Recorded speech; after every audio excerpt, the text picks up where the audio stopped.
Alright guys, so I just wanted to make a quick video, just kind of showing the progress that I'm at right now on this tank. I was gonna do a video whenever I was starting it and setting everything up, but you know, there's plenty of videos on that. I'm just kind of gonna go over the setup that I've got right now and then, you know, show you what we've got in the tank. So first off, this is just a 10-gallon tank. I've got a Marine Land 200 gallon per hour filter in the back, which I would say is probably overkill. I'd probably get something smaller. And that filter is actually really loud, with especially if you have the little bio wheel in there. I took that out because it just sloshes the water around and it'll keep you up. Like you can hear it throughout the house. So I took that off. So now you can't even hear the water. But with the lights, they have fans on them, so it's a lot softer of a sound than the filter, so it kind of takes out that. Like the motor on the filter is not the part that's loud; it's the sloshing of the water that's loud. So if you are wondering about that, I know there's a video on the aqua clears and these talking about how loud they are and everything, and people say that the aqua clears are silent, but I don't have one, so I can't tell you. But these are not loud. It's just the water is loud if it's sloshing. But anyway, so let me just show you the setup I've got here. I just hung up a shelf right here and then hung the lights from there. What I did was I just drilled a hole through here and drilled another hole to the top. And I had these little stoppers on the other end, so the hole on the top is much bigger than this little tiny hole.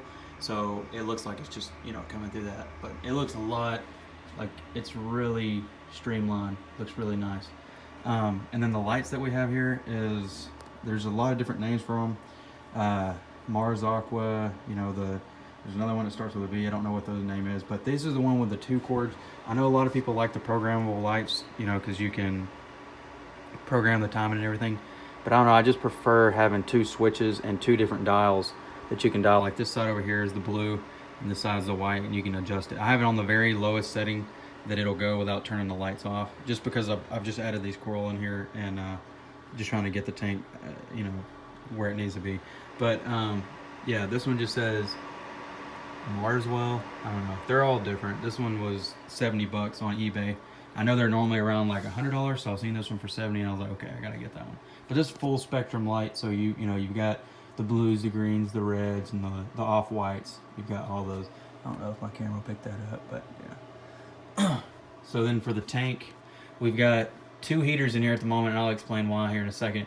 The one heater is 150 watt Aqueon. I've had Aqueon before, and they're really nice because they're sleek black. You know, you're not gonna be able to break them because they're not glass or whatever, and it just looks good if you're gonna put it in the tank. It don't fit in the back of the filter, which is what I was gonna do with it, but it doesn't fit. But it looks fine in here. And but the other heater I just got on Amazon for, you know, 10 bucks or something. It came with this digital readout, and it's saying 70. Whenever I put this heater in, I had this one set at 78, which is that little dot right there, that little arrow, and it wasn't keeping it at 78. So I've got it at like 82, and it's cut off right now. It's not even on, and it's not even close to 82. It was when I put this thermometer in there, it was 74, and I put the other heater in there and to try to get the temperature up, because the Aqueon is not keeping it at the right temperature. So I didn't know if this, whenever I took this thing out of the box, it said it was 69 degrees, which is exactly what the temperature is in my house. You know, I just walked over to the thermometer here, or the thermostat, and it's 69 degrees. So, you know, there's no fault in that. Like it's pretty accurate. So what I did is I just went to Walmart and I picked up these 2 thermometers. This one, I know you can't see it because it's not showing up, but it's supposed to be green. You can see it in person, but for right now, I mean, on the camera it's not showing up, but it's on the 76. It's bright green right now. I know it's not showing up on the camera. But then this other one, I don't know if you can see that either. Okay, there you go. It's showing 78, maybe a little above 78, which I would probably say is about 77 in here with, if you averaged them all out. This one's 60 or 76. That one's showing 77, so 78. So we're looking at around 76. So that's better. So for the rocks, I know this is showing up like really blue and really purple, but it's not really that color in real life. Let me cut these blues off and see if it'll show up. Okay, yeah, so that looks like what it actually looks like in real life. So for the rocks, we have, I think those are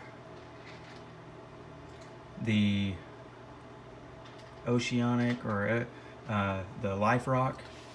It's like a purple rock you can find on eBay and saltwater aquarium and that type of thing. But they're like a blue. They're like it's like a purple tint rock, which I just didn't want to get dry rock and it be. Or I think this is dry rock. It's just not what you're used to. Like it's dry rock, but it's colored up rock. So and that was I got about 6 or 7 pounds of that, and then I didn't have enough, so I went to my local fish store and I picked up that rock back there and this like shelf looking one right there, and that was like 3 or 4 pounds, so it got me up to like 10 pounds, so that's pretty good. And then the sand, just regular what is it, aragonite sand. So, and for the livestock in here, we've got these two black Ocellaris clownfish, and they're absolutely beautiful. Like I love these fish, and they've been in here for about a week now, and they're loving it. They eat flake food. Now for the coral that I've picked up, it's just a few pieces, and I just put them in yesterday. They're not fully opening up yet, but I've got a little Kenya tree, or not little. It's pretty big actually. It's like a medium-sized one, and then I've got this hammer coral that's not opened up yet. And then down here, this is one I'm gonna try to rescue because it was not doing so well. It was opened up pretty good in the store, but it was so tiny. I was like, I'm gonna take that guy and see if I can grow him up. But that's, believe it or not, that's a torch coral. I don't know if he's gonna make it or not, but I mean, he looked like just a skeleton yesterday. Like you can actually kind of see those little tentacles hanging out. Not much. Yesterday it was just straight skeleton. You couldn't even see it. And so then I've got this little mushroom right here, and then a small little colony of some, I think they're radioactive, or it might be, I'm not sure, or some dragon something, I don't know. They're green, but they haven't opened up yet. I've also got some little hermit crabs, if you can see right there.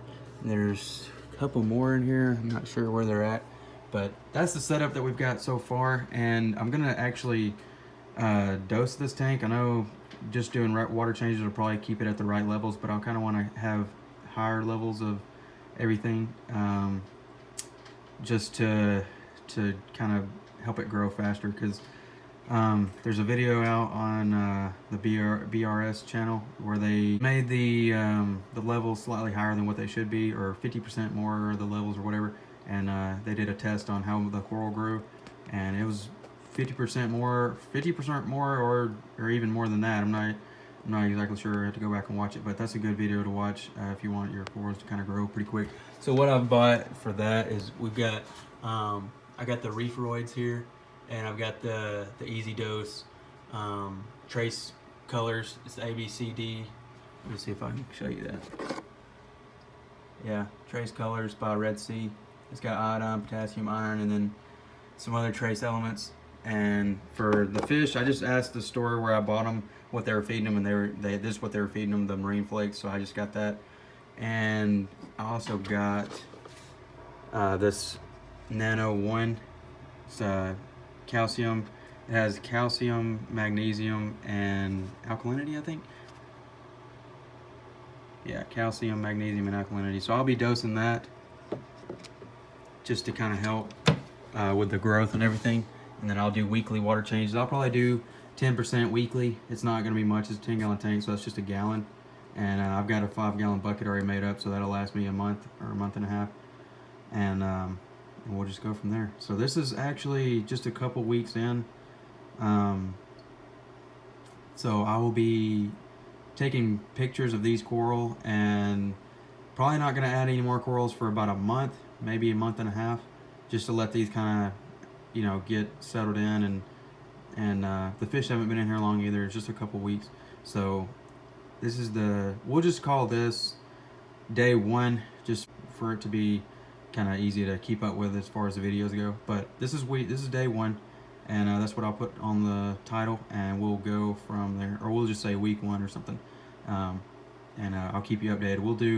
I'll do an update, probably do an update every month or maybe every couple weeks or something.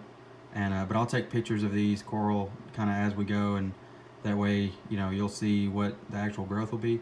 And I'm gonna put the videos, like this will be the first video, but the sequential videos after this, they will be linked in the description, so that way if you're watching this one and you want to watch the rest of them, you can just click on those as they go, and you'll see, like if you're watching this a year from now, you'll be able to just click on them and go through the progression of the tank, and that way you'll get, if you're setting up a new tank, you'll be able to get an idea of what to expect as far as the growth goes. But also, this is what I'm using to test the salinity. I'm at 1.24. I think it's a little low. Like, I think it's kind of crooked right now because of the heater I just stuck in the back there. So it's actually right around 1.25 or 1.025. And what my recommendation on salinity, because you can have it as low as 0.21 and as high as like 0.28. So what I recommend you do as far as the salinity is wherever you're going to be getting your fish from, or wherever you're going to be getting your coral, ask that the owner of the store, or even the company that you're going to buy online or something, ask them what they keep their salinity at. Because if you have it matched up with their salinity, then you can just add your fish straight in, like float them for about 45 minutes or so, and then just dump them in. And that's what both of the stores, that's what my local fish stores told me. That's what Petco and PetSmart, that's what they all tell me. And they're finished. They just dump their fish in, and it works just fine. That's what I did with these guys. I floated them for 45 minutes. I tested the salinity. Their salinity is the same as mine, so I just dumped them straight in. And it's just as easy as that. As far as the coral, I've seen a lot of people say, you need to drip acclimate and everything. And I've talked to my local fish store. His coral looked great in his tank, and he just dumps his coral in. He floats them. Make sure the temperature is right for 10 to 30 minutes or whatever, and he'll just dump them straight in. But he does dip them, to make sure that there's no pest or anything. But as soon as you dip them, just throw them in. You don't have to drip them. That it just seems like a waste of time. And if you're wondering why your corals aren't opening up as soon as they need to be, and that's probably one of the reasons why. So one thing I would recommend that you do is get a Neotherm, the Cobalt Neotherm heater. I've seen the video from BRS talking about the heater, and it's completely flat. It doesn't fluctuate the temperature. Whatever you have it set on, even if it's a couple of degrees off, it's going to be exactly that temperature the entire time. So if you have something like a nano tank like this, you're going to see the fluctuations. You want to have, especially in a 10-gallon tank, you want to have it as stable as you possibly can have it. And that heater is definitely going to do that for you. So I'm definitely going to be picking up one of those heaters. I'm going to be ditching these two, or use these to heat up my salt water for water changes and everything. And then we'll go from there. But I've got some pretty redundancies on the temperature, trying to keep an eye on it, just to make sure it's stable. That's kind of the main thing. And another thing is a refractometer. There's two things you need to get. It's a good heater and a refractometer, because these little floating things, they're not that accurate. If you got a bubble on the hand or something, it'll raise it. If you've got it kind of crooked in the tank, because this one that I have in here is sitting a little off, so it's not actually telling you the correct temperature. Now, as far as I know, you don't see a power head in here. I will be getting one, just a small nano one, just to keep some flow in here. But this filter puts out a ton of flow for this small of an aquarium. I don't have any SPS or anything crazy like that, so all these guys, they require kind of medium flow and kind of low flow, low lighting and everything. So these lights are turned down to the lowest setting, and the flow is just kind of low. So okay, well, that's it for the first video. Just look in the description below and you'll see the next videos. But this is April of 2019, so maybe April of 2020 we'll be seeing a huge difference in these, and that's what I'm hoping. Alright guys, thanks for watching, and if you want to see the next videos, just subscribe and turn the bell notifications on, and you'll be able to see the next time the updates come up, which I said would be in a couple weeks or a month. So alright guys, thanks.